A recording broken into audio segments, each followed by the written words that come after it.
This is The Slant with Ryan Ritchie. I have not put anything out for about a week. I wanted to get something out about the election sooner, but I've been busy. So I guess you all know what happened. Donald Trump won. So we won. It's a great feeling. Remember the last podcast when I was like, we won? Well, we did. It's a great feeling. And what it showed was America came together overwhelmingly and said, we've had enough. We've had enough inflation, enough high gas prices, enough woke policies, enough illegal aliens coming over the border, jumping the border. We've had enough of the entire Democrat agenda, and we said it in unison on November 5th. We've also had enough of celebrity endorsements for the Democrats. So if you don't know who those people are, just look up a guest list for a Diddy party. Those are the endorsers. Those are who are supporting Kamala Harris. Best she could do. So what happened since the election? Well, it's not been very long. Today's the 7th. But J.B. Pritzker came out and issued a warning to Trump that said, if you come after my people, you have to come through me. Judging on Pritzker's size, that's a pretty big task to come through. But seriously, why would you start when the new president is getting ready to take office in January with a threat, trying to spread division? It's because the Democrats can only gain their strength through demonizing their opponent and through fear-mongering. That's got to stop.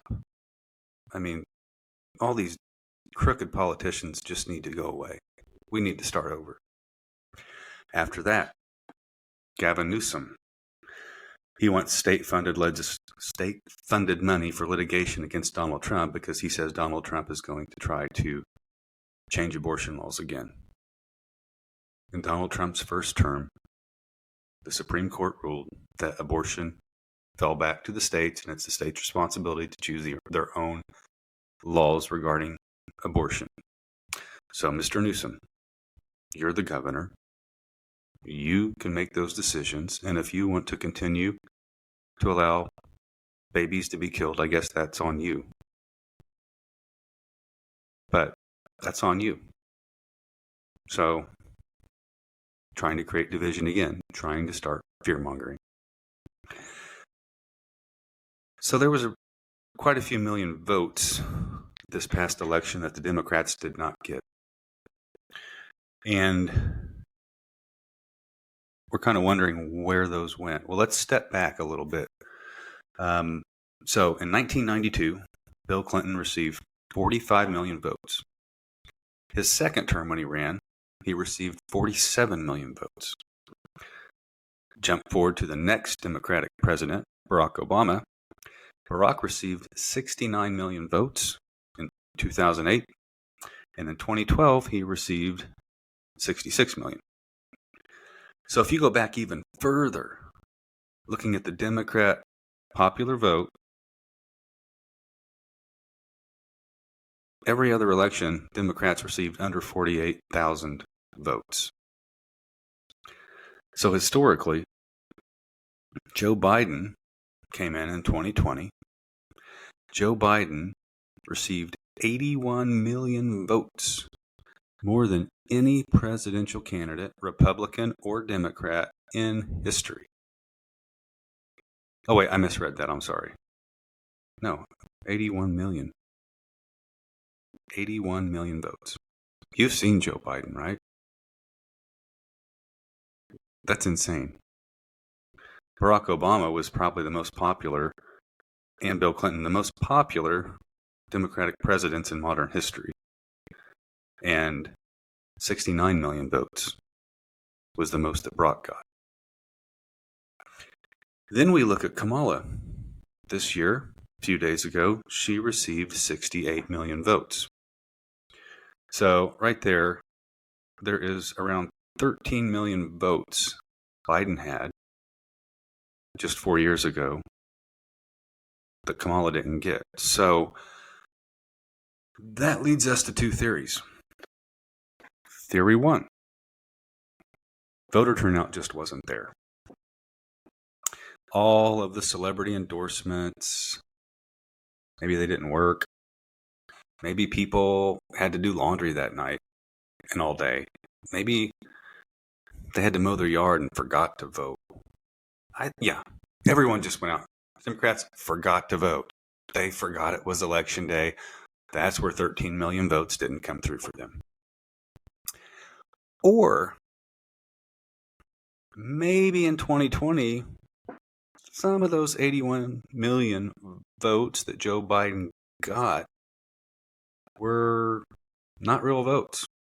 I know everyone's talked about that. Maybe they weren't real. But seriously, the most votes in history, Joe Biden, is absolutely crazy. This year, I don't think there was any attempt to cheat. I think that as the polls started coming through, the overwhelming landslide of the red wave, I don't think they could do it. I think that they just saw the data and they said, we're not even going to try to attempt to do anything with the votes this year. That it's just too much. It would be too obvious. So that's why getting out to vote early was important. That way, when the polls open and all those early votes start flowing in, it makes it hard to buck the system at that point.